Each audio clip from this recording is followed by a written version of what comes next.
Hello viewers, today, we will show you how to process a supplier refund using SQL accounting software. A supplier refund is used to record any amount refunded by the supplier and to offset it against unapplied amounts from supplier payments or credit notes.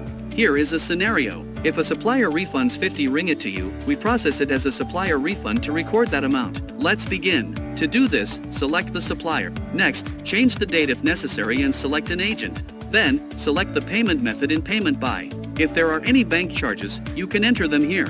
You may enter your description here. We are going to key in supplier refund as an example. After that, enter the refund amount and knock off the payment that you want to refund. Finally, review the details to ensure everything is accurate, and click Save. And that's it. We've successfully completed a supplier refund. Now, it's your turn. Try these steps and see how quickly you can get the hang of it. Thank you for watching. Subscribe to our YouTube for the latest videos, follow us on Facebook to stay updated, visit our website for important guides. It's so easy.